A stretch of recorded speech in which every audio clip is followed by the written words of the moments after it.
If only I had spidey senses, so I can tell when something's wrong. Oh, and I'm in search to protect this heart from breaking into pieces. Where's my hammer? Where's the shield? All the strength to carry the weight of the world. Fly high into the sky. I'll catch you if you fall. I'll catch you if you fall. Fly high into the sky. I'll catch you if you fall. I'll catch you if you fall.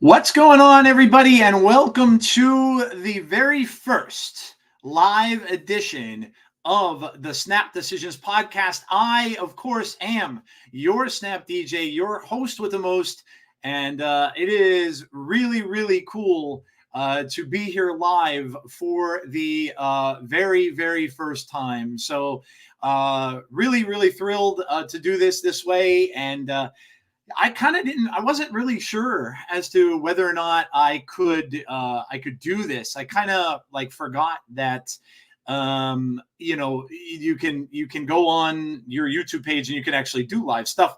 I thought I'm going back from the wrestling show, but I kind of thought that you had to have a certain amount of subs before you could do that, but you don't.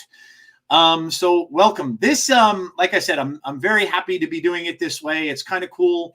It's kind of how I've done my wrestling podcast for the longest time now. And so welcome to any of you that are watching this way. I know it's going to be a little weird, but again, this changes nothing really for you as far as where you could see it and whether you could hear it. This, of course, will be put out on audio like it normally is.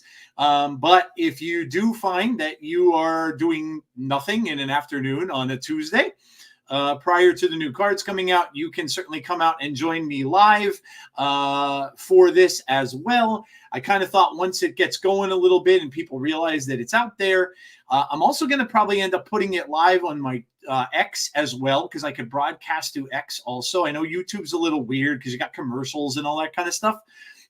So I'll have it on there too for you to watch along as well. For those of you who join and stuff like that, I can see comments and things. So it'll be a cool way to like chat with people and stuff like that if you join the actual chat for the show. So a lot of cool stuff to do on YouTube.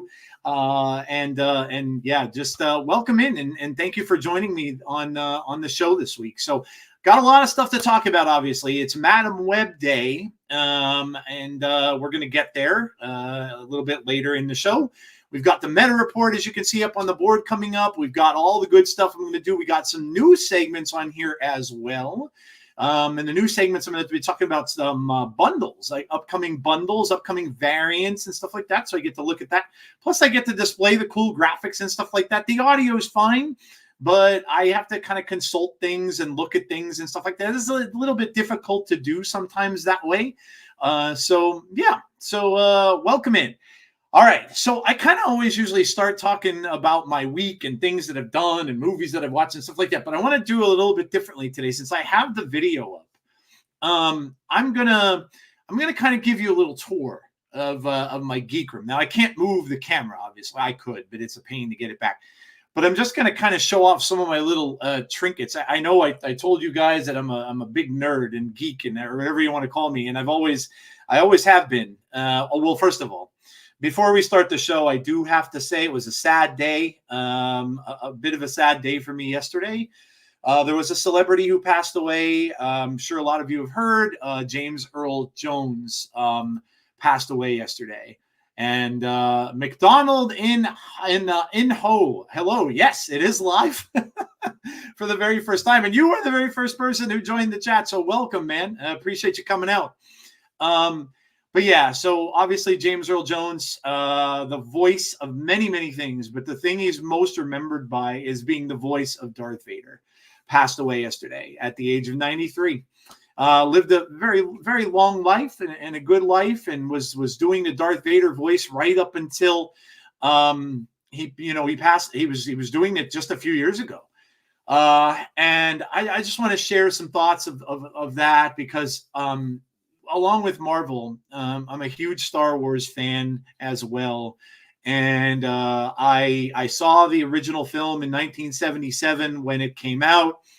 It's a big moment for me when my father took me, and I'll never forget that. My father, of course, has passed on, but I'll never forget that moment. He took me to see it. He knew how much I wanted to see it when I saw the trailers on TV, and so he took me, and I know he wasn't a big sci-fi fan. He really never was, but of course he wanted to take me. And when we went, he got me a movie program. Now they don't sell that anymore. It's almost kind of like when you go to a Broadway show. Back in the day, when they used to have big movies, they used to sell programs for the film that had some pictures, still shots, and then of course pictures of the actors and biographies of the actors in it. And I still have that program to this day. And it's a keepsake that I'll never forget. But I'll never forget one of those moments in my childhood when I saw that rebel blockade runner door open after all the fighting in the hallway, and Darth Vader came through that door. Was one of the biggest moments of my movie life, watching movies. I will never forget it. As an 8-year-old boy, it took my breath away when he walked in, and that booming voice of James Earl Jones comes through the mask, and you're like, oh my, like I was just like enamored, and that was it for me. Like I was a Star Wars fan for life after that, and no matter how many movies end up being kind of bad or dull, I always will be. And of course, James Earl Jones voicing that character, and they couldn't have done any better than that. And so, of course, my thoughts and prayers go out to, of course, his family and his friends on this day. And I know so many people paid tribute to him and did some amazing tributes to him. I have a Darth Vader helmet, a full-size helmet, literally right above me on the left-hand side of my nerd shelf over there. A wearable one with the breathing apparatus and everything in it. It's very cool. It's the Black Series helmet.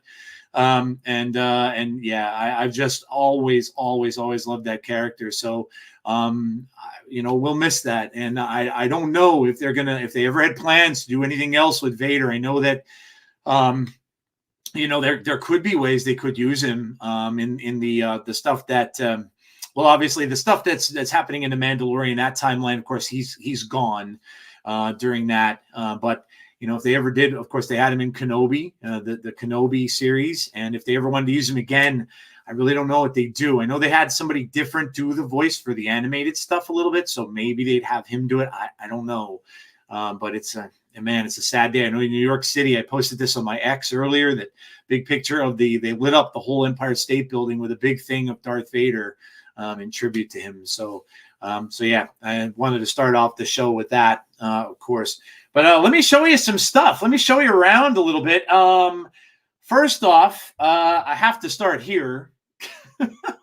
I mean, you guys know what a big Galactus fan I am. This is the HeroClix Galactus, and I still have this. I don't play HeroClix anymore. I did play for quite some time, but this is the G-Man, and part of the reason why I love him so much.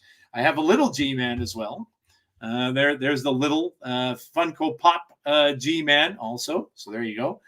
And then you all know what a big Man-Thing fan I am as well. And I've got a Marvel Man-Thing statue that was bought for me for Christmas some years ago. Man-Thing with that's a part of a comic book cover where he's pulling the alligator apart there.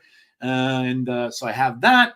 And then I've got a Man Thing Funko also from that as well. So, yeah, I've got trinkets everywhere. I've got a Thanos thing going on over here with the Infinity Gauntlet Lego glove. I've got a Thanos statue. I've got the Doctor Strange medallion, the Black Series medallion actually opens up and reveals the Time Stone. I've got a bunch of the big, large Funkos, a couple Thanos ones there. And then I have a Jaws, which I love. One of my favorite movies. I have a Jaws Funko Pop with the shark on the boat. And then on the bottom over there, I'm a big Jason Voorhees fan. Friday the 13th, I've got a bunch of masks going on down there. I've got Jason X mask up here. I've got a newer one I bought last year up here. What else? I got some Michael Myers and Jason stuff going on this shelf in the middle. Funko's all on this shelf here. And in fact, there's the Darth Vader one, talking about the Darth Vader thing earlier with James Earl Jones. There's my little Jaws Funko with the tank in his mouth. And then I got some stuff down here. I've got the Jedi Holocron, which my daughter got for me at the Star Wars park in Disney, which is very cool.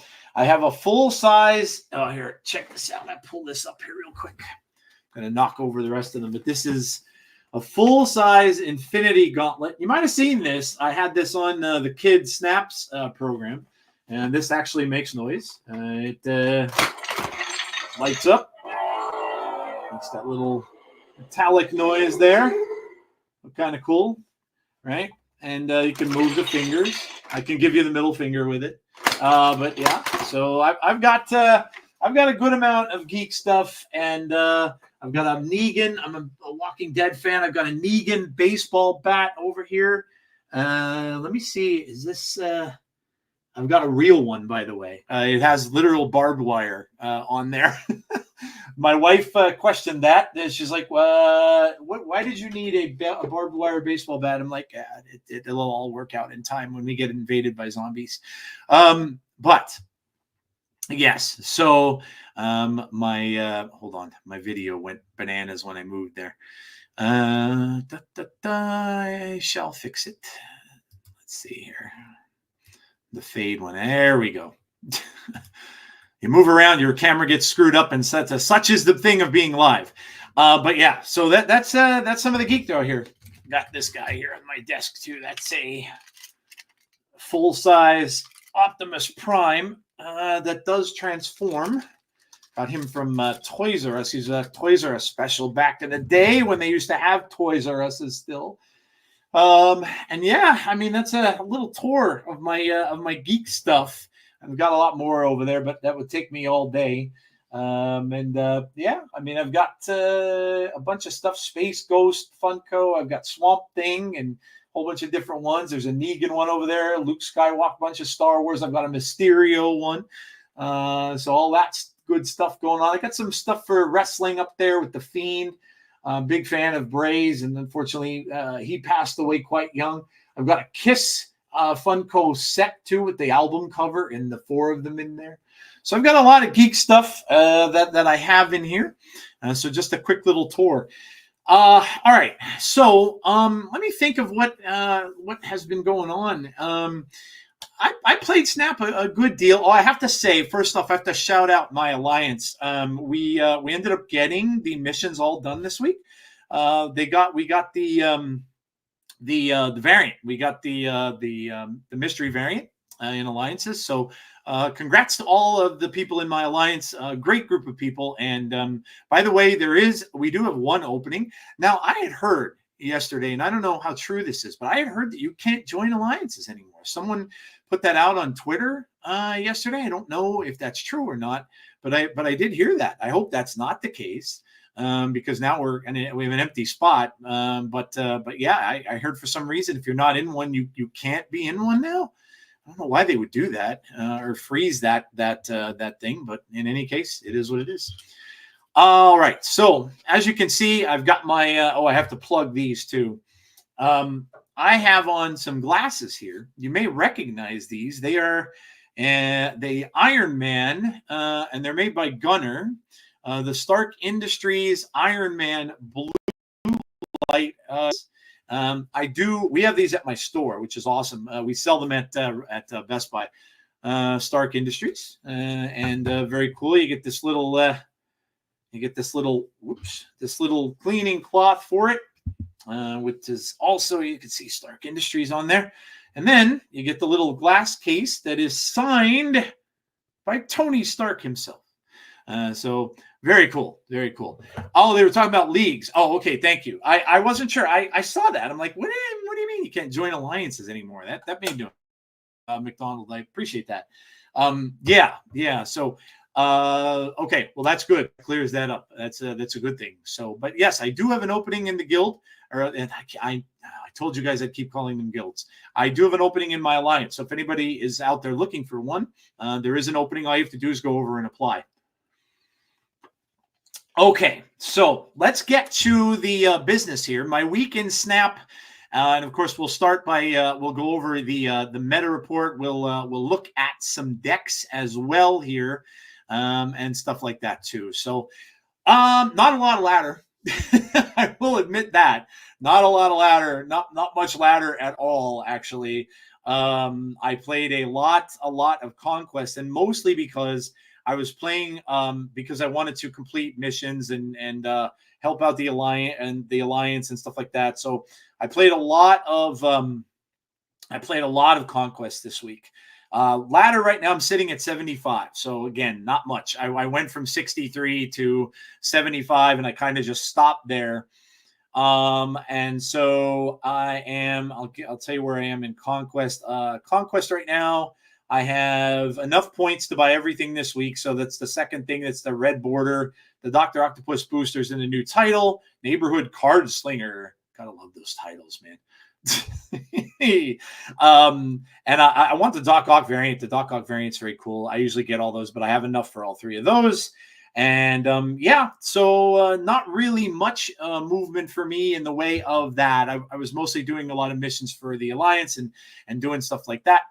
In Alliances, I was playing a lot of Conquest, so I was playing Zoo quite a bit to try to fill all the lanes, do that whole thing, and a lot of the missions and stuff like that. Let me know what you guys think about Alliances. I know I was on Glazer's show this past week too. By the way, if you haven't checked that out, go ahead and do that.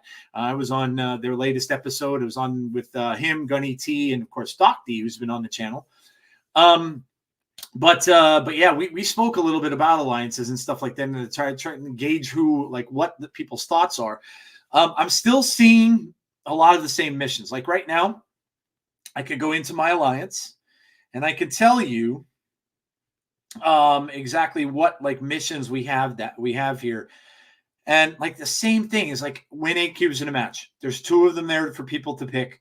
Move cards, move 7 cards, move cards, 2 of those. Win location with 4 cards. And then you have winning with card combinations that are just weird. Now this one's not bad. Vision, Shuri. I mean, some people did use that in the Shuri deck. But Shuri's not really played much at all anymore, so I don't really know if anybody's going to take advantage of that. Then there's win with Angela. Okay. I don't know. I just think they need to spice that up a little bit. Use a little more variety with those missions, put some card combos out that people actually use and stuff like that. So yeah, I think that they can make them a little better, improve on them a little bit. And we'll see how that works out in future weeks. So, okay, let me talk to you a little bit about my schedule this week. So, of course, the live pod, the first episode of the live pod, this is going to be this way every single week. And then, of course, the audio will be out a little bit later on. Tonight, I have joining me Gregor, who is an amazing content creator for Snap and does a lot of good stuff. And he was just on the Kid and No Big Deals program. He's going to join me tonight later on at 7 o'clock. So that should be out. That's not going to be live on the channel. I'll have that recorded and put on YouTube here to watch. It'll also be on audio as well later tonight, probably sometime around 9:30, 10-ish. And then I will have my patch report because there is an OTA coming out this week. So I'll have a patch report from that. I think the changes are going to be relegated to possibly Hell Cow, those and maybe Black Swan, because they did say they're going to turn those into activated cards. So I've already seen people playing with Hella, and Hella's going to make a comeback for sure. Once Hell Cow comes out, that's going to be big. So Hella's going to make a return, and she's already done so. TLSG had a deck with Hella that he was playing. Others have had Hella decks out there. So Hella is making a comeback, like it or not.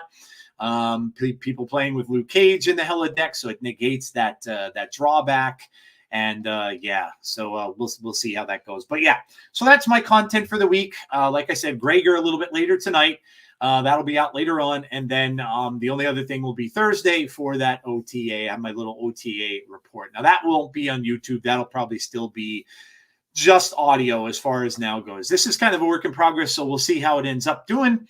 And who knows? I don't know. Maybe the other stuff will be on here as well. So we'll see. Okay, let's get into this, and we will. Yeah, let's check into that. We'll go through some of the stuff here, and I want to make sure to see how orderly I had this. Let's go through some decks. Let's go through some decks first, okay? And these are some decks that I've been playing throughout the course of this week. So the first one is, and of course it is, right? It's the Galactus deck, because, of course it's a Galactus deck. Symbiote Galactus, this is Nico, Ravonna, Jeff, Green Goblin, Cassandra Nova Sage, Magic, Wong, Symbiote Spider-Man, Namora, Galactus, and Odin. There's just a lot of combinations you can get in this deck to help you win. Wong is there. The Green Goblin junks up the lane a little bit, helps you with the Galactus thing. But Cassandra Nova and Sage both can really win you games. If they're played in lanes by themselves, they can kind of hold those lanes alone. You can use Namora to buff them up. You can have them also used in a Wong lane. You could play the Wong and play Sage on Wong at the end to win that lane. And then you could do the Odin thing. So you have the Namora line where you could just put Jeff in a lane, Cassandra in one lane and then use Namora. Or you could do the Galactus thing, which is, Symbiote Spider-Man in that lane by himself. And then you can buff him as well with Namora. So you could use Namora to buff that. And then you hit him with that big Galactus play where you put Galactus down, you activate the Symbiote Spider-Man, and then Galactus, and he would be at that point a 16 because Symbiote Spider-Man would be an 11 from the buff. So that is pretty tough to deal with that, especially if you got one of the goblins over in their lane, 16 points of power. And then, of course, you have Odin. If you want to do the Sage thing or the Namora line, you can use Odin on Namora. So there's different ways you can win. So it's pretty cool. Now, I will say it can be a little slow forming.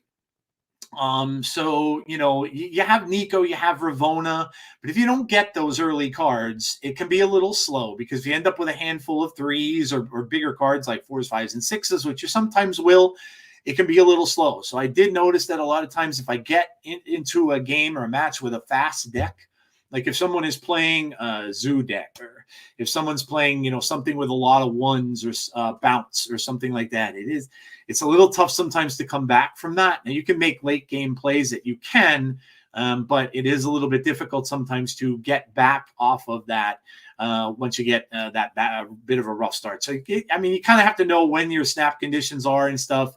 Obviously you'll snap on if you have those single lanes filled up. If you do have the Symbiote Spider-Man in a lane, you have Namora in hand and Galactus, definitely a snappable thing. If you've got a good setup for Sage or Cassandra Nova, or you have those two out in other 2 lanes and you also get Namora, that's another snappable condition. Magic itself, that's just going to extend your game for you. So if you don't get the Magic, it makes it a little more difficult to do because then you're always turn 6ing you're always turn 6ing the Galactus play, which may or may not be good. People are playing with a lot of big power cards sometimes, and if you don't get that off and that is your last turn, you may end up, and I've done it a few times where I lost because they got a bigger amount of cards in that lane, so a bigger amount of points in that lane. It's fun. This was initially shown on Glazer's channel, one of his decks. I don't recall the name of the person who did it to give them credit, but it was on Snap Judgment's channel. So, which, by the way, let's see, I should talk about that, shouldn't I? Let's put this up there. I am part of the Snap Judgments Network, which, as is Snap on This, the pod with Ree and Ben Roller, and of course, Lauren Whatevs. Excellent podcast. They have a lot of fun. I love the last episode. Love the one before. If you haven't checked it out yet, they have their podcast now every week. And then also along with us is, of course, Glazer's podcast, so Snap Judgments itself. And then also is the Kid Snap and No Big Deal. They are on here as well. So they're all part of this network. So kind of a cool little one-stop shop for you to get your podcasting if you need to listen to podcasts. So, all right. So that is the one of the decks I've been playing. Another one up here. This one's I just called it Tens because there's a lot of tens in it. But this is Nico, Squirrel Girl, Hydra Bob, Shadow King, Mysterio, Cosmo, Juggernaut, Atuma, Cull Obsidian, Mockingbird, Sasquatch, and Scar. So it's just a big power deck. It's just a big power deck. This is almost kind of like akin to Gunny T's Big Dumb Idiots in a way, because you got the Cosmo in there to protect them. You've got the Big Dumb Idiots, you've got Scar, you've got Sasquatch, you've got Mockingbird, Cull, you've got a lot of big tens in there. And, Mysterio's just there to get the Mockingbird out quicker, to get Sasquatch out faster. Squirrel Girl, same thing, just to give you the priority. Hydra Bob is he's a little weird in here, but he kind of sometimes helps get into some lanes as the game goes on. The Juggernaut is always probably going to be saved for a last turn play. If you've got some wins going on in other lanes and you're not so sure about that last lane, you can always Juggernaut at the end and make sure that you win that one particular lane. Atuma is out there because he's just going to blow up stuff that maybe you don't want. Those squirrels in another lane, who cares? You can put him in there as a 410. He's going to blow those squirrels up and stuff.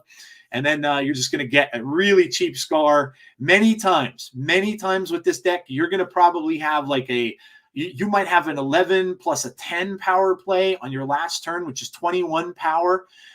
You might even have more than that. So it's a fun deck. It's a good deck. Nothing really complicated about it. You're just putting out big power and trying to dare your opponent to get more big power than you. The Cosmo's good. I've ran into a lot of Destroy. Does well. It just shuts down Destroy, one of Destroy's lane. You wait a little bit on that. You let them do their thing, right? Let them put the Deadpool in a lane. Let them put the Hulkbuster in a lane. Let them get their couple of cards, and as long as you get that Cosmo down before they try to Carnage or Venom, then you ruin their whole day, and most times they'll just retreat. So he's in there for that. You also Shadow King is a nice tech card in here. He's going to be very, very big after today. Very, very big. If you aren't going to play Move, that is the card you are going to want to have in your deck, is Shadow King. Killmonger is another one. To get rid of those pesky Human Torches and stuff that everybody's going to be moving with Madam Web. So that's they're two big tech cards to have in there, and of course Juggernaut is another tech card as well. So yeah, so just a good deck. Nothing really hard about it. Easy lines to play, and yeah, it did really well for me. A lot of times I get that big last turn play, and people just can't deal with it. So, and not a lot of Shang-Chi right now. Not a lot of Shang-Chi right now out in the meta. So yeah, that's why sometimes you even see a Shang-Chi in this type of deck, but Shang-Chi is really not prevalent right now. Which is kind of crazy. All right, let's go to the next one. This one just simply called New Cards, because this is just another version of Symbiote Spider-Man, which, by the way, come on, look at that variant. Come on. So good. I love these comic book variants so much. And this one is I can't wait to ink it. I've seen it inked, but I can't wait to get it inked. But I own that book. I love the variants of the books that I actually own. They are tremendous, and I love that variant. As soon as I saw it, I'm like, yep, gotta have it. As I do with every comic book one. But the Secret Wars is very special to me because I own that book, and I like that series. I know a lot of people had said the comic series itself, it's a toy grab, it's a cash grab, which it was. But I enjoyed it. I enjoyed the story for what it was. A little weird to be Beyonder gets all these heroes on Battle World and they all fight right? Heroes and a bunch of villains fight and stuff like that. So, but it was cool. I mean, that's where Spidey got the black costume from. So they had their plans in mind of how they were going to change Spider-Man after Secret Wars into the black costume. But anyway, we're looking at Nebula, Silver Sable, Nightcrawler, Jeff. How about that, Jeff Ultimate? Oh my God, I love that too. I mean, that's gold bordered. I have the little gold thing around it. That's just, I always loved killer whales. Was always a fan since childhood of killer whales. That's what he is. He's definitely not a shark there. He is a killer whale, venomized Jeff. So I love that. It's tremendous. And then the Storm variant with Jeff biting the lightning. It's just funny. A cool variant there. Gladiator is in there. Captain Marvel. She's won me a bunch of games in this list. And then you've got the old reliable, symbiote Spider-Man on top of Black Panther and Zola. Huge ways to win there. Or you could just do the Black Panther Odin here. I mean, lots of ways to win here. Doctor Doom, you could go Doctor Doom and Zola. Just a tremendous amount, Doom and Odin. You got a lot of ways to win in this deck. And the symbiote works very well on most of these cards. I even symbiote Spider-Man yesterday. I did a Captain Marvel. I had symbiote down, didn't get any of the other big cards I needed. So I put Captain Marvel down with the symbiote, combined them, and then I Zola'd my last play. I Zola'd it. So then I had two 11 power Captain Marvels and flying around, and of course I won because I had one lane won already, and then the other Captain Marvel flew over at 11 power and won me the other lane. So just a lot of stuff. What do you guys think about Silver Sable? I think she's pretty good. I think she's pretty good for what she does. I'm not a bounce guy. I'm not really into that archetype much at all, but I have used her, and just getting her out as a 1/3 and knowing that I took power away from an opponent's card. Now, the weird thing is you don't see the card, so you're never going to know exactly what kind of card it's going to be that you hit. They may never play it. But I was playing a Thanos deck yesterday, and they were throwing a stone at the stone came out at -1, which was the power. Was the powers to the purple one. So that was cool how she took the power away from that. But yeah, she's pretty good just as a 1/3. And then if you could use her over and over again, which bounce does, makes it really good. The storm in here is basically because you have a lot of movers. You have Nightcrawler and Jeff. You have Doom to get in there. And then you also have Zola, which can get into that flooded lane. So you have the Storm in there for that. And then, of course, Captain Marvel. So, yeah. So it's another fun deck if you want to play Symbiote Spider-Man. Okay, then I actually played Surfer, and I am not a Surfer player, but I played a little Surfer. I think this was because of the Alliance missions. But this is just your standard Surfer list. Nova, Forge, Brood. How about that Pandart Brood? Badass. Pandart does some cool stuff. Silver Surfer, Juggernaut, Killmonger, who's huge right now in the meta, especially if you're playing Zoo. And like I said today, after with the move stuff coming out, I'm sure many people are going to want to do Human Torch, so he's going to be even bigger.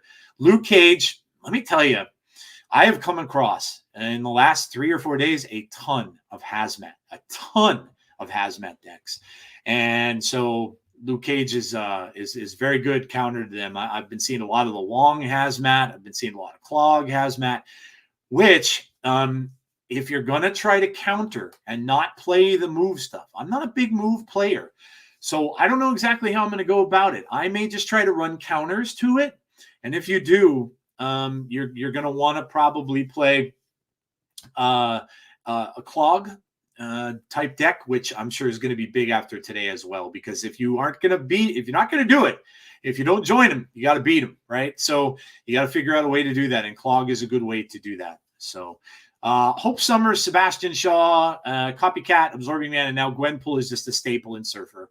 Gwenpool, I've seen people do Gwenpool, Absorbing Man, which just makes Sebastian Shaw absolutely huge. And yeah, so yeah, just a standard surfer list. These are pretty good. They get a lot of power if you can get like different combos. Brood into Absorbing Man, just a big power combo. The Nova just increases everything. Forge into Brood into Absorbing Man is even bigger. Gwenpool, just makes everything big as well. So just a good deck, And Copycat's just awesome, just a badass card. And then we have Sandman Ultron. Now, you may like this deck or you may hate it. I'm both sides of the fence on it. I can play it, but to me, it bores me. This deck just bores me. I don't have any real fun with it. It wins, so I can't really complain about it. This deck, for the most part, last month got me into the 90s. So it's a good deck, and it wins. And it wins because there are still a lot of decks, like the Surfer one I just showed you prior, that want to pop off on their last turn. And Sandman prevents that. They can't, and a lot of people just retreat. That's the problem, though, with this deck.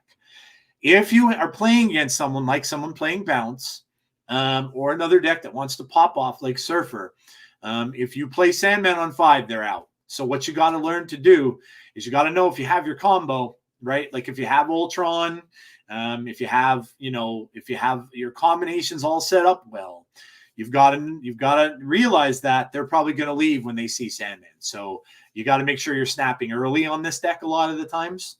But yeah, it's a good deck. It wins. It's proven to win. Still one of the top decks that are out there. I thought maybe we might see a little bit of a change in this deck. I'm not sure. Maybe they reduce Sandman's power again a little bit, make him a 5/5 or something. I don't know. Maybe do something to Ultron. Not sure, but this is a really, really popular deck. So maybe this is something to look for the OTAs this week. But we have, as you can see, Nebula, Spider-Ham. I love that variant with the goggles.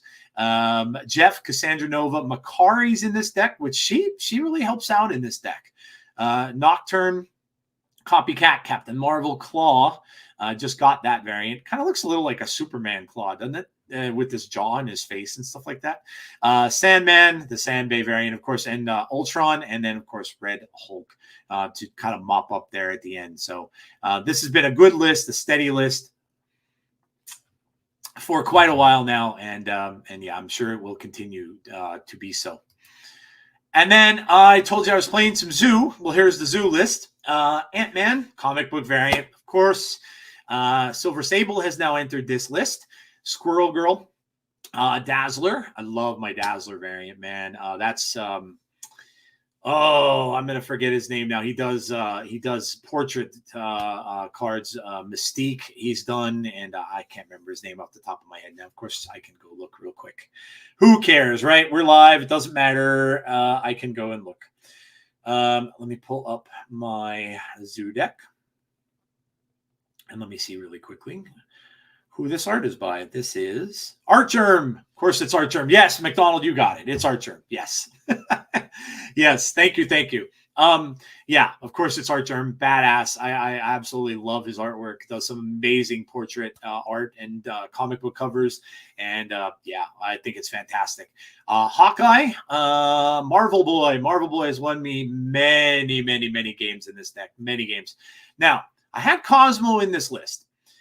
I will tell you, I took it out because I'm finding more and more that Killmonger is prevalent, and I needed to put Kyera back in the list. So it's just, I was getting beat with Killmongers over and over again, using them in Destroy, people using it in Surfer, people using it in other things. So I was getting beat a lot by Killmonger, so I had to switch Cosmo out. Cosmo is helpful against the reason Cosmo was put in here, I think, was because of all the on reveals with Symbiote Spider-Man and Wong and all that.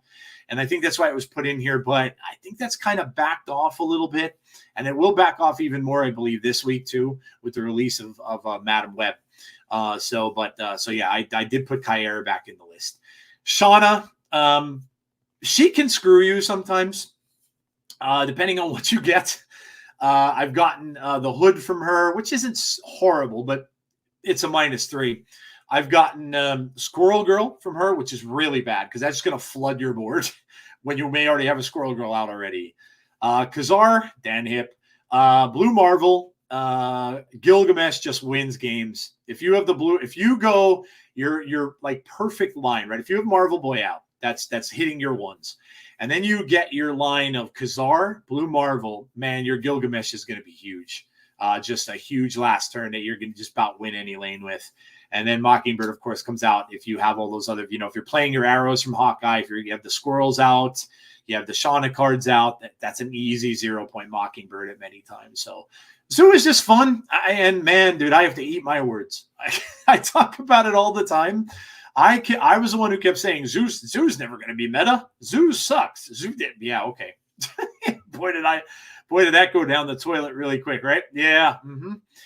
Zoo is quite meta, and it's very good. And it's very good for those alliance missions too, where you have to fill all the spaces on your board. So yeah. Replaceable cards. I mean, if you don't have certain cards in the deck, some of them are pretty necessary. Mockingbird, I think, is in the spotlights this week, which we'll talk about in a little bit. So that's a must-have card, guys. I would definitely tell you to get it. Gilgamesh is kind of irreplaceable. The other cards are pretty easy to get for the most part. Hawkeye, of course, last month's season pass. Marvel Boy is kind of necessary too. So Silver Sable you can mess around with. You don't necessarily need her for this deck. There's other ones you can put in there instead of her and switch them off. So okay, I think I might be done with decks. Yes, we're done with decks. So I'm going to go all the way back, and we're going to go and look at some variants.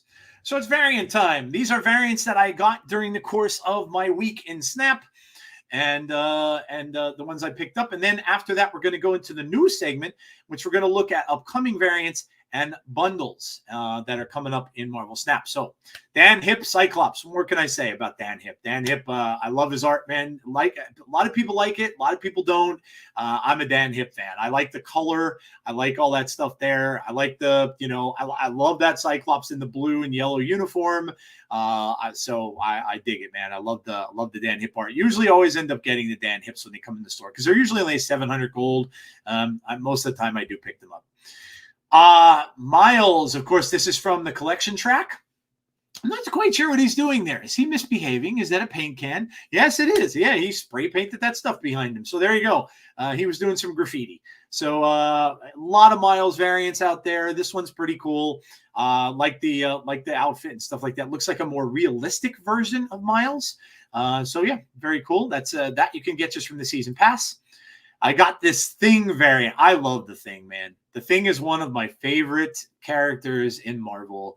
Always loved good old Blue Eyes. They called them in the comics. I always loved the Thing, Ben Grimm, and this is just very cool. I like this. I like the pose. I like him standing with the big Fantastic Four belt on. I just dig it. I love this. Love this variant. So had to pick this one up too because I'm just a big fan of his. I can go back to when I was a kid. When I was collecting Mego, the Mego dolls that were out years ago, that they used to come, they were made similar to Barbies, right? Not very tall like Barbie, but with the rubber bands and arms and the plastic arms and bodies, and they wore cloth suits. So I always wondered how they were going to do like the Thing and Johnny Storm, but they did a good job. They did like little cloth suit that had all rocks. And his face was the same, the sculpt, but they had all rocks on his suit. So, and then the Human Torches was all flames on the suit. So, yeah, very cool. If you ever get a chance, check out Mego. Go to Mego.com and check out their stuff. I had a lot of them when I was a kid. I wish I kept them because they're worth a lot of money now. But they're reprinting a lot of them, so that's cool. So, yeah, super rare Thing. I love it. I told you guys about this already, so I won't spend much time on it. I own this book. I love this book. One of my favorite book covers of all time. Man, who's loving that new background as well that we got? Oh man, I love what they did with that. That's one of my favorites now. I use it a lot, and it's not a rare one or anything either. So, but of course, when I saw this, I'm like, yep, got to get that. How about this one, man? Oh my God, Man Thing. You saw my statues. I love this character, man. When they put him in Werewolf by Night, I was over the moon. They had, of course, movies about Man Thing prior to this or to that, but they were awful. The sci-fi one that they had on the Sci-Fi Channel was horrendous. It was horrendous. He didn't even look like him. It was some sort of goofy spirit thing. But the Marvel one, they did him right. And they made, if you have seen Werewolf by Night, first of all, I'll tell you, watch the black and white one because it's just fun because it's black and white, but also watch the colorized version to see this guy in full glory on the colorized version. Of course, they called him Ted, and his name is Ted Salas, so that would make sense. If you don't know his story, I would definitely suggest you go out and pick up some Man-Thing books. Go back and read them. They were from the 70s. He originally was created as almost like a horror type character. But he, of course, was a scientist named Ted Salas who was working for Hydra. They wanted him to donate wanted him to create more super soldier serum. And he was working on it in the swamp in the Everglades because going to try to get away from everybody and stuff as scientists sometimes do. And his wife betrayed him in that and ended up selling him out basically to mercenaries who came after him and tried to steal the serum. And before they could do that, though, he got away, got in his car and drove away, and he ended up crashing into a swamp, though, as they followed him. And when he did, they had assumed he had died. But in the meantime, the serum too broke when he was in the water, and it all became part of him. And along with the stuff from the swamp, it turned him into what you see right there, Man-Thing. And he who knows fear burns at the touch of the Man-Thing, and that's why you see him with the hand, with the smoke coming off of it. Because that's his thing, man. If you see him in the swamp and you're afraid of him, and he deems you to be an enemy, he will literally set you on fire, which is very cool. So I still wish in the game they would have done that with fire instead of the green glop. I think that would have been a little cooler. Like, it would have been like even that glowing, like, misty thing that they could have done that with. I think I would have liked it a little bit better, but whatever. But this card is amazing, man. I mean, look at all the fungi growing on his arms there, and the veins and the plants and stuff like that. It's so good, man.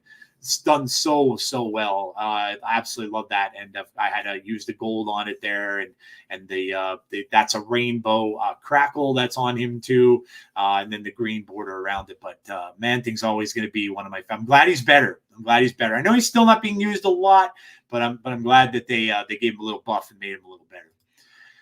Black Cat, Stan Hip Black Cat. I ended up getting this, and by the way, I don't know if you guys noticed this, but the collection track is giving out pretty good stuff. I don't know if they changed it a little, but I'm getting better stuff. I'm now, granted, I'm still getting pixels, as you're going to see, but it's not always pixels. I've gotten some pretty decent variants of that. No super rares, but I've gotten, it seems like a little more rares that I've been getting lately. So I don't know if you've seen that or not, but it does seem like they made that a little bit better.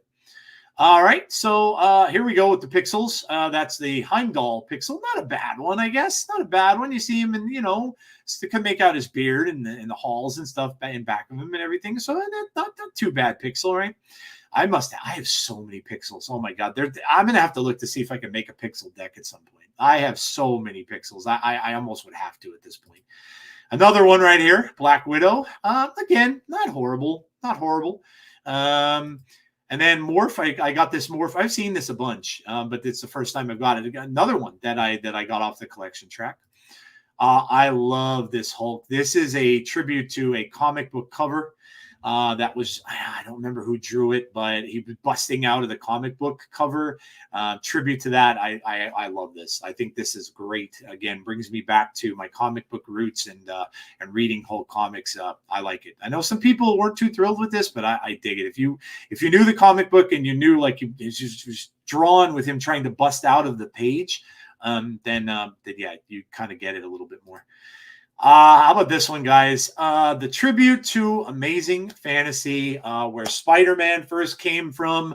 Of course, that one he's holding a criminal on the web, and then this is, of course, just a tribute to that. And this is with the season pass. So amazing variant to get with the season pass. I absolutely love this one. And a blob pixel. It looks so weird. His head looks like it's off the body. I don't know. This is not a good pixel. This claw, like I told you, like his face reminds me of Superman, doesn't it? Like with the haircut, even like the part and everything where it is, he almost looks like Christopher Reeve's Superman a little bit. So it's just a weird look for him. But I do like the what is he doing there? He has he's playing at one of those stuffed toy machines, and you can see the little crane in the back. And he's got the Hulk there, and the Black Panther, and the Iron Man. But he has his claw out because I don't know. Does he want to like shoot them because he's a bad guy? I don't know, but pretty cool one. Again, I got this off the collection track too. Pixel Sunspot, not great, not great. And then Dan Hip Silver Samurai, kind of cool. I like the sword with all the fire and stuff like that. Dan Hip sometimes really does some, like, I love his monsters. His Man Thing and his Werewolf by Night just take up the whole, they bust out of the borders of the card. I just really love that. I like how he does that. I think that's awesome. So yeah. And then, all right, this is going to be new. We're going to take a look at some upcoming bundles, and I'm going to tell you whether or not I think they're worth it. I know some other creators do this and do a very good job with it. I've seen Prashan do this a lot, who is amazing, by the way. He's been on my channel a few times. Check out his channel if you haven't done so already. Another great creator. But I'm gonna talk a little bit about these, and I'm gonna tell you whether or not it's something I would purchase. Okay, so this one's called Magnetic Matcha, of course for the green, right? This one's $14.99, and it's Polaris, a Polaris avatar, 2,400 credits and boosters. So $14.99 is not a bad price. I don't think I'm going to get it personally because I do have a lot of Polaris variants. One of the big attractions to this now, that's a lot of credits. So the credit value is pretty good. It says right there, 160% credit value. And the bundle value is at 242%. So that's pretty good. So it is a pretty good value for the money. But for me, I don't really need the card. I don't really need Polaris. I have a lot of Polaris variants, and it's not something I really, really need. So I'm going to probably skip this one. And I don't need a lot of credits because right now I'm sitting at like 9,000 something. And you guys all know this. When you're at 9,000 credits and you go over the 10,000 mark, it's more of a pain in the butt when you do that, because then you can't collect rewards or anything until you spend the credits. So it's almost not worth going over 10. It's worth it just staying under there, and that's where I am. I'm at like 92. So I don't really need the credits. I've been looking for gold bundles personally because gold is very scarce. Next one, Pride Before the Fall. Now this one is a gold bundle, so it's 3,500 gold. The stats on it look good. 244% bundle value, 107% currency value. Now, of course, this is from oh my gosh, I got to give them credit. Snap something.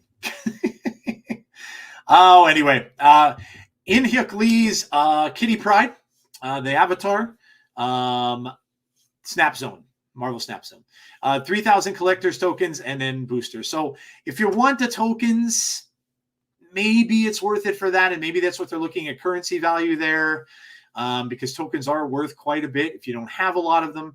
I don't have many right now. I think I have 3,000 some tokens. I blew through a lot of them because I bought that Jeff, which was $5,000.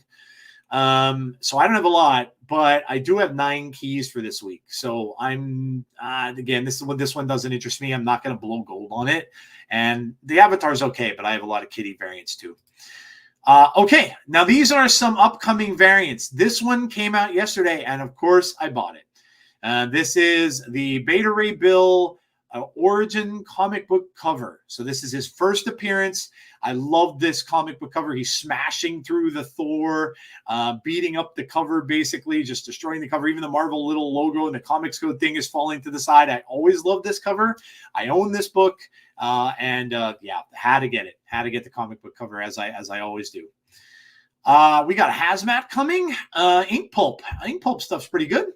Ink Pulp Hazmat, very colorful.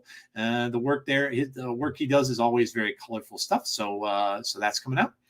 And then on September 11th, which is tomorrow, so we got this. We got a Goblin coming out. We've got a Ghost Spider. Now, this is these are the Spotlight Cash ones that are going to be returning, I guess, because we've seen this before. The Ghost Rider, the Gwenon one, and then the Null, the variant for Null, which I have. I have both. I have this one. I don't have the Ghost Spider, and I do have the Dan Hip Jeff. So these are all kind of repeats that are coming. This is a Steampunk Goblin.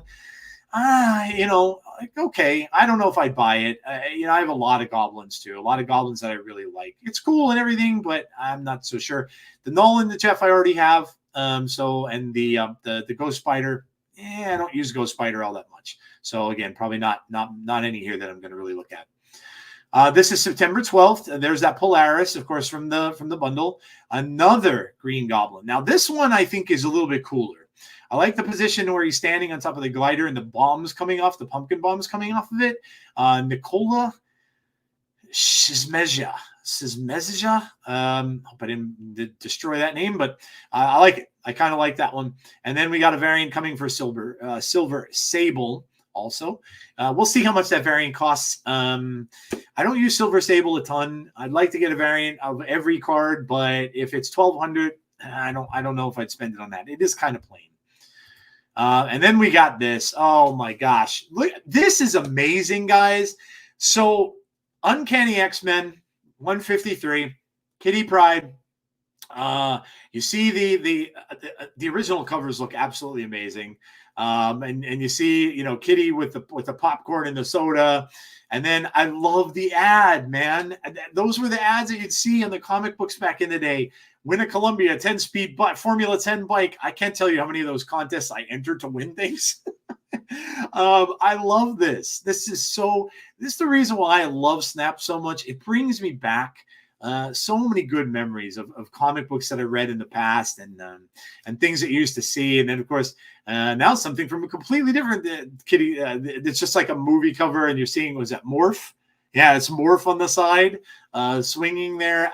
This is really cool. And you got the little Marvel Comics code thing up in the right-hand corner. So amazing variant. This is definitely the Kitty variant that I'll be picking up because, like I said, I get all the comic books.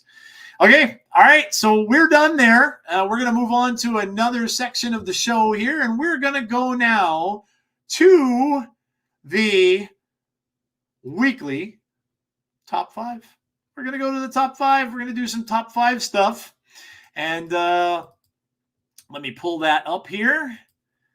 All right. So my top 5 this week, guys, are now I'm doing this for newer players again this week. I like to do some stuff for newer players. So those of you who've been playing the game for a long time, you know, may not necessarily like this particular part, but this is going to be my top 5 decks to play when you are Series 2. So my top 5 decks for Series 2 players. Okay. All right. So let's get that out of there. And all right. Now I'm going to count them I'm going to go to 5, but they're in no real particular order. These are just the top 5 decks you could play in Series 2. So again, little more stuff here for new players I want to do because I did have some people comment and ask if I could do some things for newer player new players. Newer players. Yes. So right here, this is obviously a nice ongoing deck. You have Ant-Man, Armor, Colossus, Lizard, Mr. Fantastic, Captain America, who's even better now, Cosmo, Namor, Iron Man, Claw, Spectrum, and Onslaught. So just a good deck. It's just a good deck to get going with. The cards that you have, a lot of these cards you probably do own. Maybe you're missing 1 or 2 of them, but you're just going to basically with this, it's very simple. You just look for anything really that's ongoing and looks good. I played with this one when I restarted. I don't know if a lot of you guys know, but I did restart the game back in December of last year and started over with a different account. Just to see, like, you know, kind of seeing how it was to go through it again and things like that, and some pain points and stuff that people may have, right? But this is one of the decks that I played, and it's good. It's good, you know. The armor protects you from anything. Like if anybody does that you're playing with, have Killmonger. It's good for that. Mr. Fantastic just gives you a little extra to the lanes. Colossus is good, can't be destroyed. Armor, good to protect things. Iron Man's still a fantastic card, even in the meta today. Onslaught, of course, being played, and as is Iron Man in Tribunal decks. So, yeah, just a good little deck. A good little deck to play if you're a Series 2 player. Next up, we have this is just almost like Zoo. It's kind of a Zoo-ish kind of deck, right? Yeah, you know, it's Zoo, kind of discard your hand, right? Because you got Strong Guy in there. So it's Ant-Man, Rocket. Rocket's better now, right? He's a 1/5. America Chavez, not great at a 1, but she'll do for a 1. Electra, not horrible, because there are people playing like Silver Sables, a lot of 1 cards that you can now kind of pop off with an Electra. Nightcrawler, you can move him, very good card. Squirrel Girl gives you the extra stuff. Blade's just there. Just be careful with Blade, because you don't want to discard, that's to get the strong guy at full power. You don't want to discard things, too much. You don't get rid of anything you need to use. Angela's in there to kind of just stack on the lane, build her up. Bishop, the same thing, just getting a glut of cards out there to make them bigger. Strong guy, when you discard your hand and stuff like that, is going to just grow bigger. Kazar and Blue Marvel, just going to pump up your lanes. So, again, you want to watch out for Killmongers in this list. That it's going to ruin your day. Killmonger is going to ruin your day. So if you're playing a deck like Surfer or something like that that has a Killmonger, this is gonna wreck your world. So yeah. Okay. Next up, we have a move deck.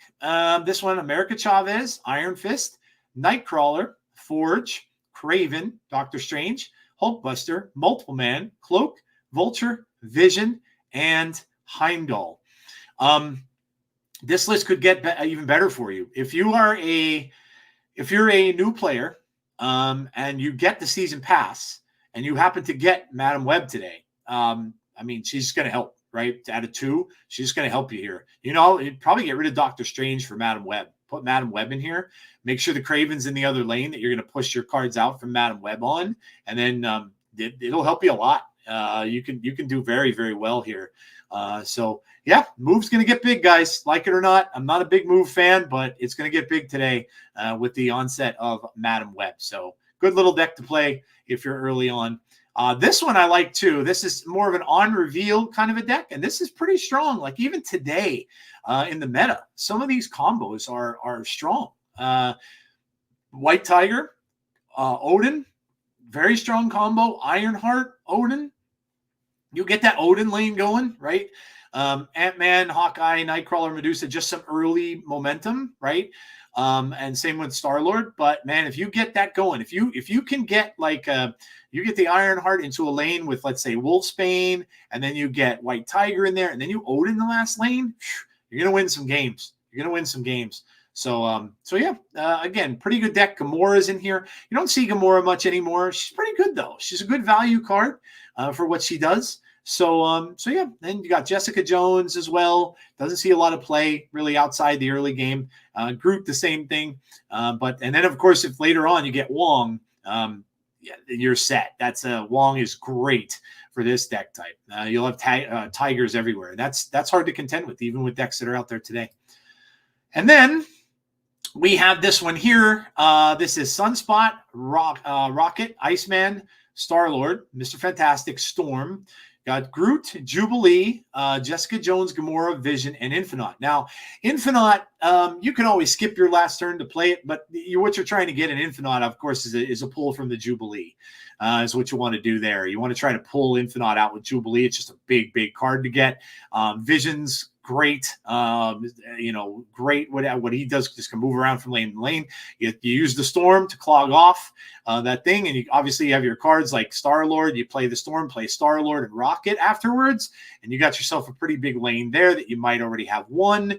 And then Mr. Fantastic could reach into that lane still as well. Sunspot always gaining power if you're in that Storm lane also. So just some good, balanced power and stuff that you're getting. And it's kind of a Guardians deck. Rocket, Star-Lord, Groot, Gamora, all in there. And then you've got the Vision that you can move around and stuff like that. So just just a Storm type deck. And yeah, so good overall. Okay. All right. So that was the top 5. So there you go. All right. Coming up next, let us see what we've got next on the agenda here. All right. I'm going to just go through my slides and see what I've got working next in here. All right. I do believe that it might be time to go to, let me just make sure and see what I have coming up. Oh yeah. Let's just do this. Let's talk about this for a little while. This is coming soon to Marvel Snap. So let's just do this. And of course, this is a little growing pains here. I'll get this right as we go. But this was cool. I saw someone post this, And this is just kind of giving you like a little upcoming, if you want to see it a little bit more up close, it is on my X. But this is just going to give you, and I can actually embiggen this, I think. Yeah, so yeah, this is just some upcoming stuff. Of course, you can see on the left is the September season. So, of course, this week we have upcoming Madam Web, I'm going to talk about at length in a second. And, of course, the cards coming out with her, Eliath and Silk. We got another, we got Aranya after that, which is Miss Marvel and Sage. And then we have the clone Spider-Man Scarlet Spider with Scar and White Widow. And then we're showing the symbiotes, is what they're calling it, for the season for October. So the season pass is Agent Venom. And then we have Storm. I believe that is Agony in that. So that's your card that you're going to get with the season pass. Scream is in Scream, and then Misery, and then Scorn. Now, you will see a couple other cards being shown here. Now, this is what I was talking about when I was on Glazer's show. And we were talking about snap packs. I'll just go into a little bit of what I said about snap packs. I believe snap packs are coming, and they could be coming as soon as the OTAs this coming week. So, where you see up there, right, but next to Dr. Octopus, now I know it's a little small, but Uncle Ben and Tombstone are up there. Well, we don't know where they're going to be, but we do know that they're part of Spider-Man. And then you can see in the next one as well, there Lasher and Agony are both there as well. I do believe those 4 cards are going to be in snap packs. I don't know how they're going to work. I had a guess. I think what snap packs are going to be is they're going to release them for you to get them somehow. Don't know the details yet or how that's going to be, but you will be able to attain these cards in some way. Now, they're not game breaking. We know Uncle Ben is pretty silly, but it looks like a fun card. You play him, you destroy him, and then Spider-Man comes. Yeah, you might be thinking, now that's kind of dumb. Maybe not really. If you have Uncle Ben in a lane, and he goes away, and then Spider-Man comes out, he's going to pull a card from that lane. So maybe it's a card that somebody didn't want pulled out of there. Not great, per se. Tombstone's the same, and the two symbiotes are kind of generic. And that's kind of what I think snap packs are going to be. I think they're just going to be generic cards that Snap is going to give us. And that's what it is. And then you can see going on too now. Now, we did get scenes of these cards from the data mines. When you look at November, which is the Thor season, I still think they're going to call it Thor's Giving. I still think they're going to call it Thor's Giving because they use that in the comics. But you can see that the season pass is Surtur. Now, that wasn't the case before in data mines. But then when you look, you can see that there's 2 cards in there, King Eitri and Gore. And now Gore was, his prior data mine was amazing. He was a 6, I forget what. He might have been a 6-0, but he destroyed every 6 card in play. Now they've changed that. He's now a -3 power. This would be great in negative decks. And he gets a point of power for every on reveal that's on the board. So not horrible, but I still do think that it's not a stellar card. And I think that's why they moved him there, because I think he's also going to be part of snap packs. Now, many of these cards can also be maybe in a diner. Maybe they're going to be in Deadpool's diner, right? I don't know how they're going to do snap packs. Are they going to be part of leagues where you can win a snap pack? Possibly, maybe. It could certainly be a thing. I'm not sure. We'll have to see as we go. But this is just a little preview looking down the road to see what we're going to get and what some of the upcoming bundles are and things like that. So you can see Man-Thing is coming back in a bundle along with Mobius and Mobius. That Man-Thing's awesome. I'll be getting that for sure. Nocturne's coming back if you didn't get her. Jean Grey and Sebastian Shaw. Looks like Zabu. Maybe they'll change Zabu by then. And Elsa Bloodstone. Thor and there's going to be a Thor variant, of course. Werewolf by Night and Annihilus, Athena and Valentina. Is that Copycat? Yeah, Copycat and Red Guardian, and then Legion as well. So yeah, so just some upcoming things in Marvel Snap, and then of course this is this week, and this is the OTAs that are coming up. So I need this because I never know, I never do what Griffin said there. Mark your calendars, which I never do. But we are getting an OTA. So there's an OTA in 2 days. So on Thursday there will be an OTA. Those have leaked many, many times before, and we'll see if it leaks again. They always end up leaking. I don't know where they come from, who does it, but whatever. And then we're getting a patch on the 17th. So very, very soon after. I think the patch may be what contains the snap packs. So we're going Thursday for the OTA, patch on Tuesday. And I think that's what may contain the snap packs, or maybe it'll be a diner. Maybe we'll be getting another diner or something like that too. So, yeah, so we'll see. So yeah, so that's just a look ahead to what we are going to get in Marvel Snap coming up. All right, guys, it's that time. It's time for Comics Corner, my favorite part of the show, and we are going to do a deep dive and a look into Madam Web. So that's the card this week, of course, that's coming out in just an hour or so, a little over an hour. And we are going to take a look at Madam Web. We're going to look at the card. We're going to look at the comics. We're going to talk all about it. So Madam Web is a 2/1. You can move one of your other cards away from here each turn. So one card per turn gets to move away from Madam Web. Now, I said on Glazer's Pod that I do think that this can be a dangerous card. I really do. Especially for Phoenix Force and traditional move decks. This is the card right here that all move players have been asking for and clamoring for a little bit. Now we have a better card even coming in Aranya that's going to even be better, I think, for move than this card. But this is a card now that all move decks are going to have. No doubt about it. She is going to be in every move deck going forward. Guaranteed she will. And I mean, her ability, it's one card per turn move away. However, you play a Craven, you play a Hercules, whichever you choose to do, they're going to be bouncing those cards all over the place. Your Craven's going to go up. Your Human Torch is going to go up. Your Vulture is going to go up. Your Multiple Man's going to multiply. This is going to be a pretty sick card.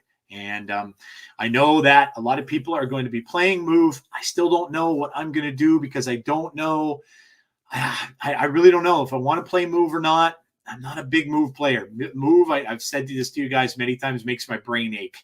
And I just don't know. I don't know if I want to get into that or if I'm going to try to just play to counter it. One of the things I will say is this, as I said earlier, Shadow King for sure. And if not Shadow King, you need to play, Red Guardian. You need to play Red Guardian because they drop this. You better have that Guardian ready and take it out before it even gets started, because if not, you're gonna be in trouble. You're gonna be in trouble. So I don't know what's gonna happen with the Phoenix Force side of it. That's another deck I really don't play, but this is going to be rough. This is I think this is going to be a rough time of it if you're playing against move decks. I think they're just going to have a ball with this, and the next week with Rania as well. I think that's going to fit into those decks too, and it's going to be a tough 2 weeks if you're not a move player. So just get ready, play some clog, try to clog up those lanes so that they can't move. Some people are saying Professor X, but that doesn't work because they move those cards into that lane. Now, they can't play in that lane once they do, but they can get cards over there. If they get a dagger into that lane, you're done. So, yeah. But yeah, I think Madam Web is going to be a very, very good card. Now, I will say this. I don't know that this works with her lore, okay? And I'll get into that later. I don't know that I necessarily would have had – she is a soothsayer. She is they called her early on, and I'll talk about this in her first appearance, a fortune teller. She can see the future. So I'm not sure if moving cards from a location, from her location fits. I mean, I guess maybe she's moving them to go somewhere else because she's telling them to go somewhere else. I don't know. I don't know that I necessarily would have went that route with her. I think they could have maybe done a little better. I've said a bunch that I think there should be cards that kind of let you peek at things in a player's hand. Just one particular card you be able to see that a player has. She'd have been perfect for that because that's again, she's seeing things and, you know, seeing the future, seeing things like that. So yeah. Okay. There's the variant. Yeah, variant's okay. I'm not thrilled with it. It's all right. I mean, it looks very similar to the other one. They do have more variants coming out that I will show you. We'll see how I get her this week. I was very lucky, and I got Silver Sable with 1 key. So I 1 keyed last week, which the last weeks before that I've been doing 4, 4, 4. So I finally got a 1 key, which was kind of cool. So yeah. So and then this one, I like this one. This, of course, is this is the other version of her. This is the Spider-Woman, Madam Web. So this is the Spider-Woman, Madam Web. We'll discuss that in the comic part of it too, because in the newer editions, the older Madam Web passes away. She dies, and Spider-Woman takes her place. So this is that version of her, and I kind of dig it. This was in a lot of the more recent Spider-Man books. Okay, and this is, of course, the Spotlight Caches. So with her is Alioth. This one, it's cool looking, but it looks very much like the Art Germ one, just kind of blown up. I have the Art Germ one from the album that they had for it. I did get that one, and it looks very similar to that. It's just like it's blown up more. I don't know who did the art for it, but it looks very, very similar to the Art Germ one. But it's cool, and Alioth has been pretty good in the meta, so not a bad thing to open up for. Silk, I wouldn't bother with. You know, she's a move card, but she played in Silky Smooth, not typical move, and I don't know if she's even going to work in with Madam Web, if that's why they put her in there, but she's not good right now. Yeah, so she might need a little work, maybe a little point of power, maybe a 2/6 or something like that. But yeah, if you're going to open the caches, if you're going to get Madam Web, I think she's going to be good.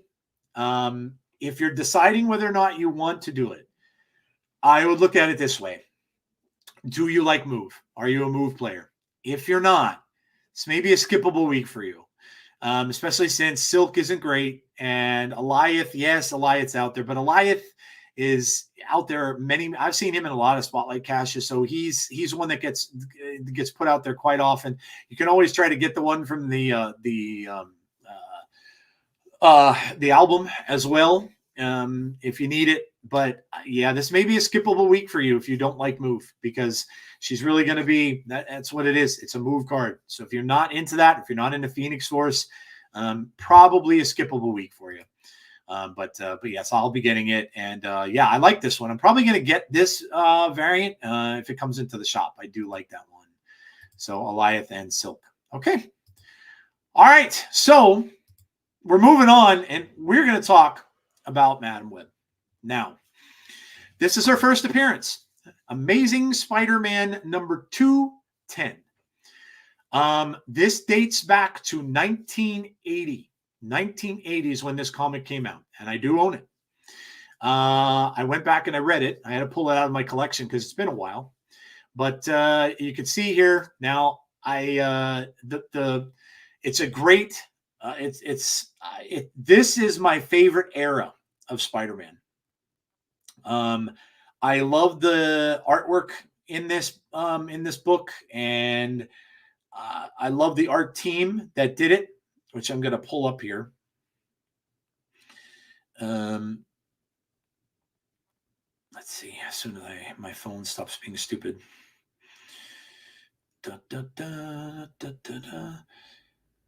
Okay, let's see if I have it.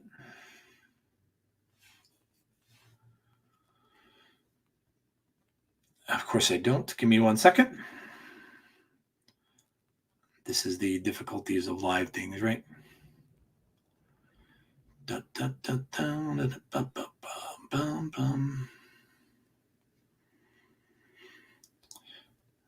Alrighty, so let's see.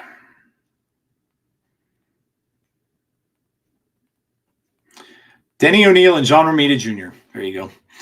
Dennis O'Neil and John Romita Jr., like I said, are my favorite era of Spider-Man. I love the way they drew him.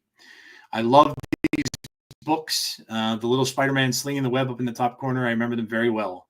Most of the ones that I read were from this era, from Spider-Man, until I stopped reading comics when I got to be like a senior in high school in and around that time. But these are my favorite Spider-Man books. Now, in this book, she is introduced. Basically, the nutshell of the story is Peter Parker is looking for a job. And he's walking around with a friend of his who ends up putting him on to another newspaper job, right? So he's always getting fired by Jameson's firing him left and right all the time, right? He's always fired. He comes back. He's fired. He comes back. So he's looking for a new job at another newspaper. And while he's doing that, he's told by a friend of his that who is seeing she's seeing a fortune teller. So Peter's a little down on his luck, right? So she kind of tells him, she's like, "Hey, go see this woman. She'll, she's really good. She can, she tells me things that are going to happen and things like that. And, so go see her." And Peter just kind of like, I'm not believing any of that crap, takes the card and kind of puts it away in his back pocket and stuff like that. So in the meantime, the little side story is a rival publisher of this, basically this paper that his friend is working with, that Peter was actually going to go and try to get a job at. He's up to no good. He is trying to do a hostile takeover of this paper. So the editor of the paper is an older woman, and she's about to, I guess, retire or look to sell or whatever. So this dude is just going to decide to, hey, I'm going to just rob her of this. I'm going to take her over, and I'm going to just dispose of her. I'm going to get rid of her and get her out of the picture. So he stages this whole thing where after their paper closes for the day, he makes everything get locked up and has this whole thing set up. He has this a band of goons that are helping him. Nobody real name-wise. They're just a group of thugs that are kind of helping him do this. So they seal the building off. It's kind of Die Hard-ish. They seal the building off, even the elevators and stuff like that. Nobody can get up there. So Peter wanders to the building and he tries to get up for his interview. So he tries to go up for his appointment. Well, they closed the building earlier than Peter thought they did, and comes to find out they told him he can't. Well, no, you can't get upstairs. Everything's locked. The elevators are shut down, blah, blah, blah. So then Peter gets curious, and he puts the Spider-Man outfit on, goes around the other side, climbs up the wall, of course, and gets himself upstairs. And when he does, he finds that he has a woman in there. Now, the woman that's in this room that he thinks is in peril is pretending she's the publisher. Now, the publisher is an older woman, and it's not really her. She's an actress who they hired to make it look like she's the publisher, okay? And so these thugs are in there, and they're doing this thing. Well, Spider-Man doesn't know, and he busts in to help. Now, they didn't expect him to come in and stuff like that, so he beats up all the thugs pretty much, and there's a lot of them, though. There's like 9 or 10. They all have guns, so they're firing guns at him and stuff. And he makes his way into there, gets in a big tussle with them, and at the same time, one of them runs out, and the person who runs out is this guy who is trying to do the takeover of the paper. So Peter knows who this guy is. He's a famous guy, and so he goes flying, and Spider-Man tries to get him, and somebody delays him. Oh, no, I'm sorry, that's not how it goes. He stays in the room. The publisher guy stays in the room. Peter tries to run after one of the guys that has the woman. So he tries going out, Spider-Man tries going out into the hallway, and the publisher guy throws something in his way to delay him just a little bit, to allow that other guy that has the woman that they kidnapped to escape. So it works. He stops him, and then Pete, and then Spider-Man is pissed that guy did that, and but the guy just pretends he's saving his own life. Oh, I was just trying to get out of the action, and so he kind of starts off right out there, not really trusting that guy, because it made it look like he purposely tried to block him, in which he did. So they escape. So in essence, he loses them. So now he lost the woman who he thought was the publisher of the paper. and that she got kidnapped by these goons. So he doesn't really know where to look. He has no idea where they could be holed up. So what does he do? He takes that little business card and he said, all right, well, I'm going to give it a shot. I'm going to go see this Madam Web, right? So he climbs up the building and he crawls through a window and he gets inside and he walks in and he sees this woman. Now, let me see if I have pictures of this. Yeah. This is what he sees when he walks into the room. Now, this is insane. Like, she is all hooked up to machines. Like, it looks like a web, but it's all machines that are hooked up and everything to her. And she's sitting on this big thing, which makes her look like a spider. Honestly, she's sitting on this big thing that looks like she's got a big spider back. But here, it's, as she describes it, it's all machines that are basically keeping her alive. She's got the blindfold on and stuff like that. So this is the first time that you see in the comics Madam Web. And of course, you see Spider-Man's there. You're Madam Web. And then she said, you are much too bright to be asking such stupid questions. And that's where they first meet. So Peter goes on to talk to her and tell her what's going on. And then he says, can you help me? You know, I'm looking for this person. So he hands her a piece of memorabilia. And then she, you know, like the fortune tellers did in the past, they would take something and hold it up to their head and look at it. No, I could see this. All she really tells him, though, is that she sees a bunch of wrecked trains and a pile of wrecked trains, right? That's what she sees. And that's really all she can tell him, to try to help him out. So Spider-Man takes that and goes, and he's like, all right. So then it cuts to a scene where they're holed up in a toy store. Why they're in a toy store, I have no idea. Maybe the guy with the newspaper owned the toy store. I really don't know. They didn't delve into that at all. But they cut to a toy store, and that's where they have the actress who is portraying this woman. Now she's in kind of peril because they don't need her anymore. This was just a whole big setup and everything to scare the other woman who really does own the paper. So they're holding her up in this toy store, and that's what Madam Web saw, was a bunch of crashed trains. Well, it was crashed toy trains. So they're there, and it looks like they're getting close. And the evil publisher dude calls them up and says, "All right, you can off her now. I don't need her anymore. We're done." And in the meantime, he's up threatening the old woman. So he breaks into her office and he goes in and he says, "All right, you know, you're gonna just hand this paper over to me. You know, I've got this woman holed up. So unless you want her conscience on your head, blah blah blah, and all this." Well, he never had any intention of letting her go. He was going to kill the actress. So Spider-Man busts in. He finds it because he ended up explaining later that he went through the train yards. He looked through train yards in New York and saw there weren't any big pileups. So then he assumed, well, it's toy trains. Well, that's a hell of an assumption, but you know, it's a comic book. So he goes in, busts them all up. He takes care of all the guys. He saves the actress and stuff like that. And pretty much just saves the day and stops the takeover and stuff. And then the evil guy tries to get away. He ends up trying to get in his car. Spider-Man runs out in front of the car, pulls the car up on its side, pushes it over, and basically scares the crap out of the guy. Tells the guy, "All right, you're going to confess." The guy just agrees. I mean, he's a normal human being. He's not going to try to fight off Spider-Man.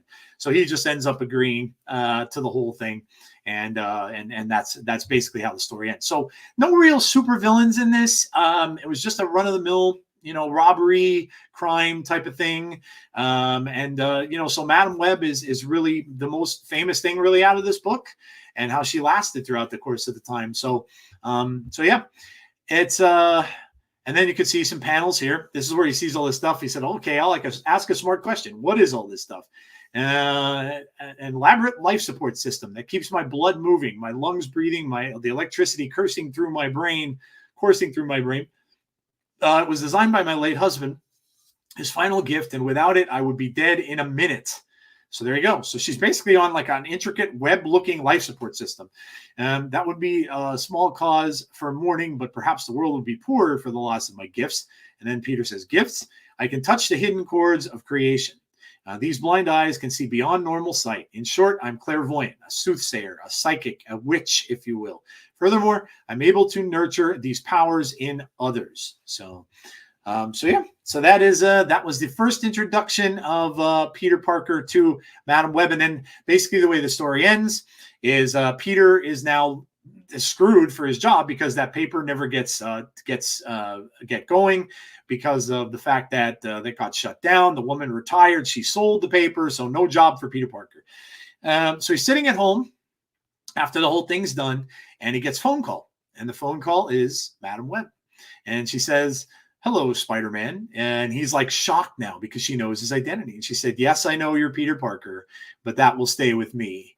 And that's pretty much how the comic book ends. So that is your origin of Madam Web and how she came to be.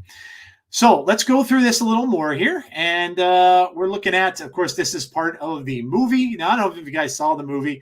I didn't hate it. It was okay. It's very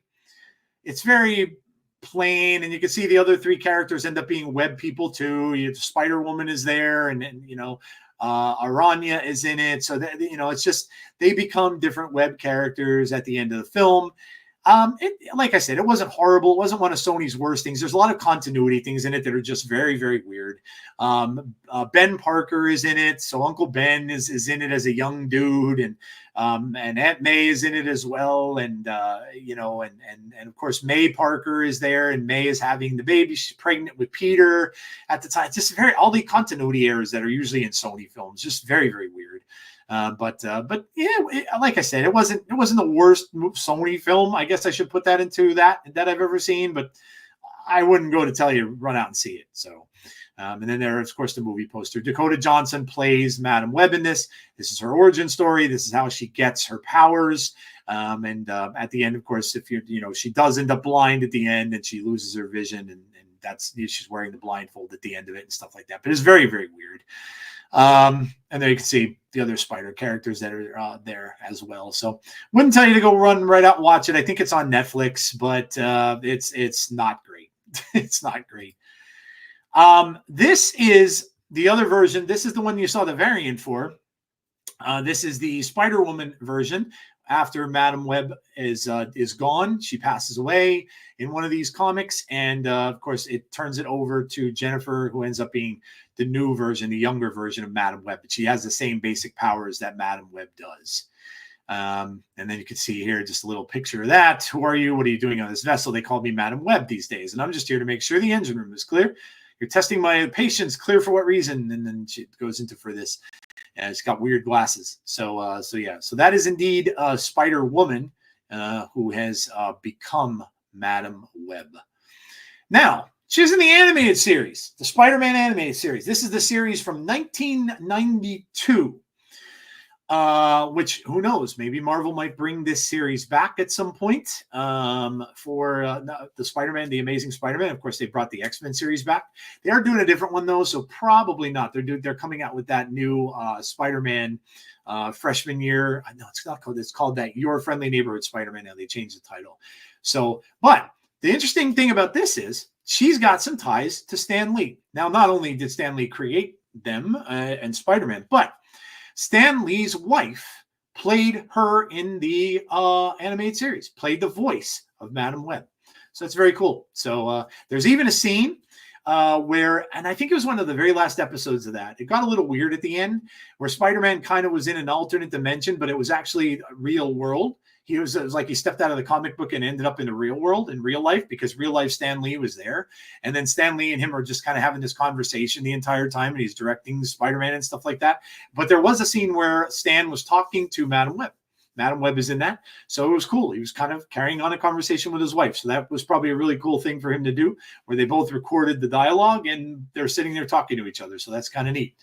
So she was indeed in the animated series. And there you can see her talking to Spider-Man in that scene. And again, very similar to the comics, right? You could see the machinery behind her. Looks different color, of course, looks gray, looks more web-like, but she's still hooked up to the machines and stuff like that as she was in the original comic book. So now these are some other issues. So I would recommend, obviously, if you can, read the origin story. It's always good to get to know the origin story and read that one if you can. You can find that on Marvel Unlimited. It is on there. I looked it up. These are some of the newer stories that have her in it. So in this one in particular, this is Spider-Woman. This is the first issue of Spider-Woman, a more recent issue. And this is where they change. This is where Madam Web, the old Madam Web, dies. So she dies in this one, and then of course the new Madam Web, Spider-Woman. Now that's the classic Spider-Woman. So that's the Spider-Woman you see in the red and yellow outfit. The new Spider-Woman is on the cover here. She's in all black, but you see her take over for Madam Web in this issue. So this was a pretty big issue for Madam Web. And then this issue of Grim Hunt. Grim Hunt is, of course, with Craven and Spider-Man, and Madam Web plays a large part in this issue too. Demetis is the writer for this, who's also done a really, really good run with Spider-Man.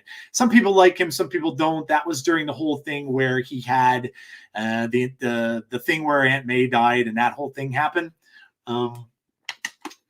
And Mephisto said, basically dissolved the divorce of, or dissolved the Mary Jane Peter thing, so that they weren't married anymore, and that whole thing in the Spider-Man books. But yeah, so okay, so Amazing Spider-Man number 637. This is Spider-Woman, first issue, and so I would tell you to check this one out. And of course, the Origin comic book itself would be my recommendations to check out for Madam Web. So not a ton of history with her. She's mostly been in Spider-Man books over the years.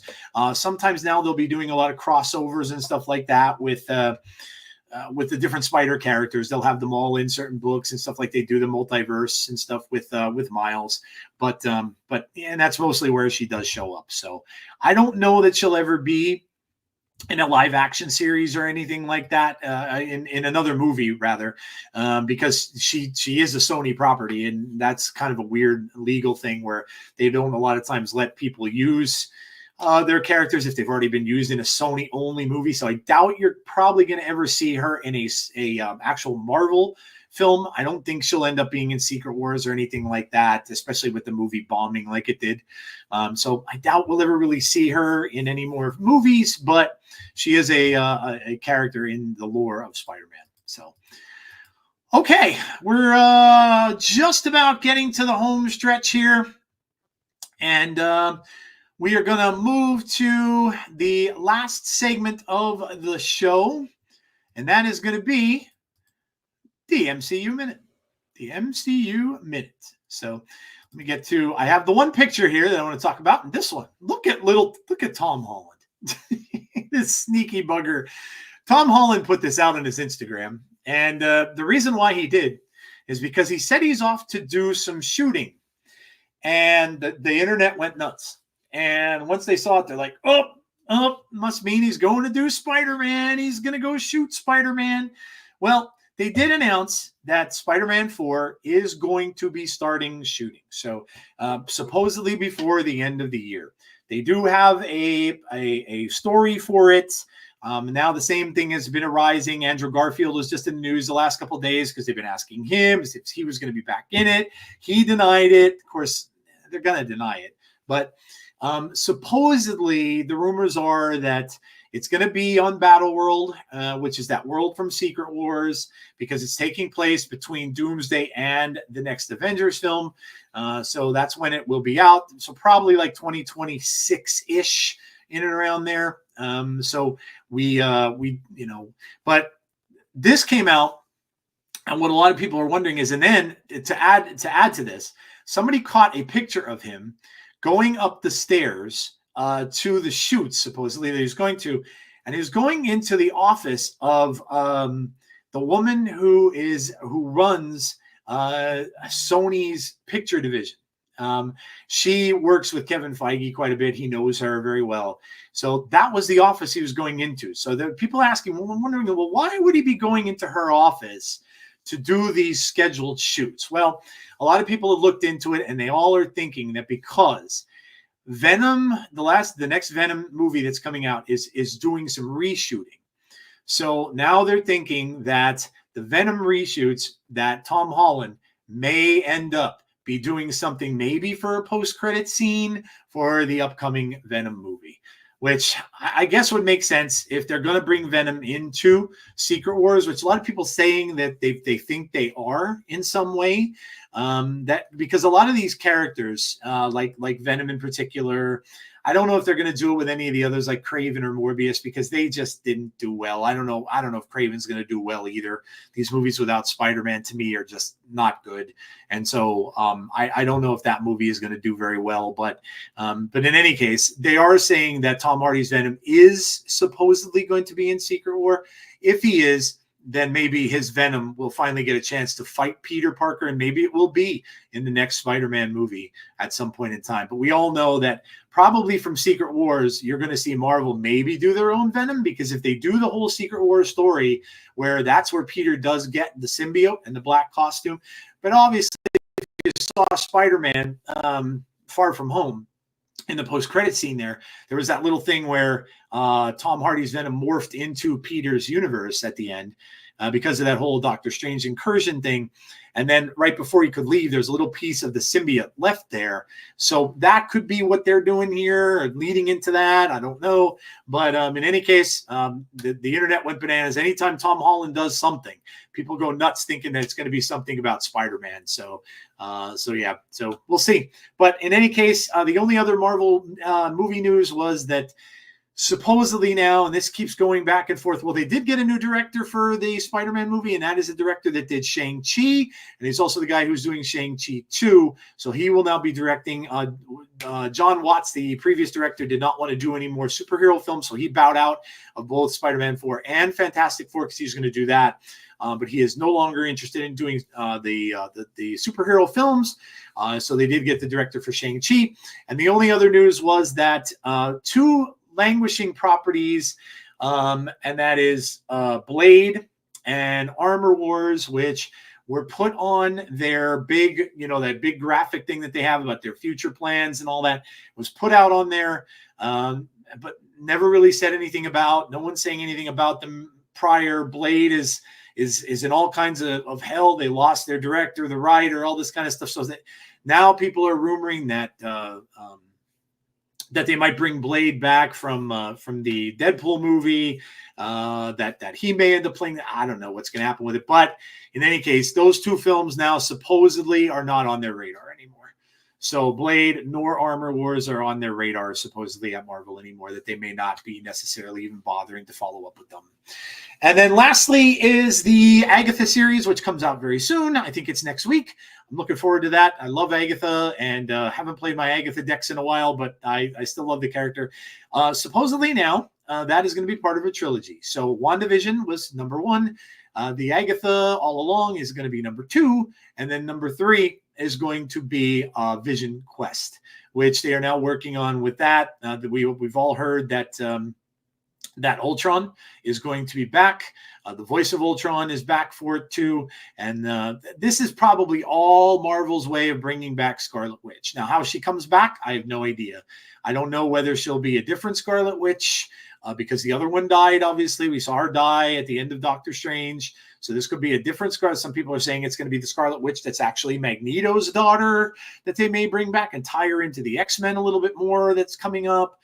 I don't know, but we'll see. But you can see that in the Agatha preview, it does revolve around Scarlet Witch. She finds her body at the beginning, and so kind of knows that she's dead and stuff like that, and all through that. And of course, her son is there, grown up now, so I have to find out about what's going on with all that. But it is now part of a trilogy of the things that's going to be on Disney Plus. So. All right, guys. Well, listen, that is going to probably do it for me for this episode. I want to just thank you all. Thank you to those people who did show up and came out. There's Docty out there. Hello, Docty. How are you? Nice to see you. I'm sorry I didn't get to the comment a little bit sooner, but hello.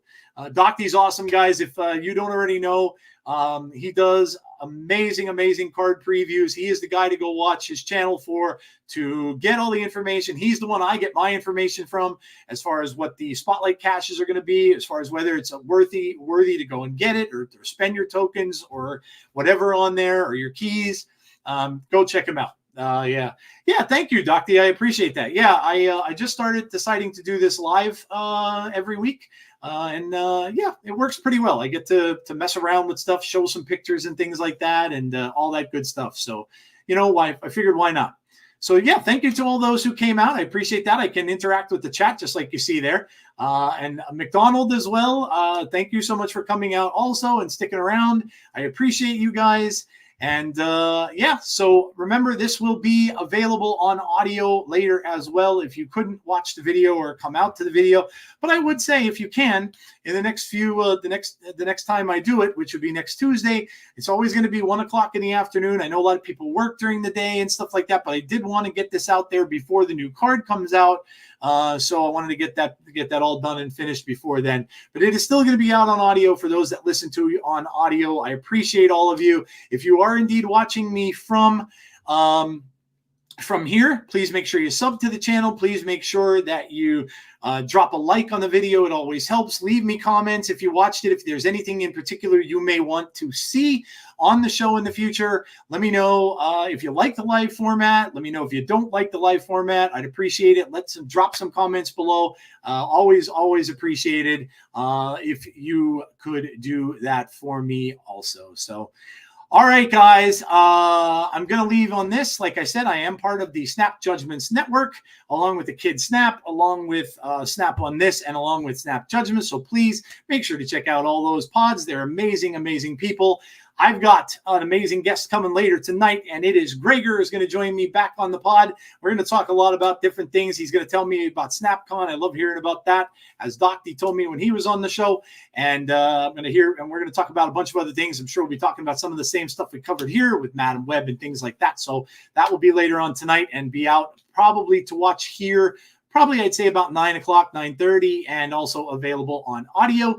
And then after that, I will have my OTA report, which will come out on Thursday, roughly around 6 o'clock or so, I would say. That'll just be a little quick 10, 15-minute little audio pod that I normally do for that.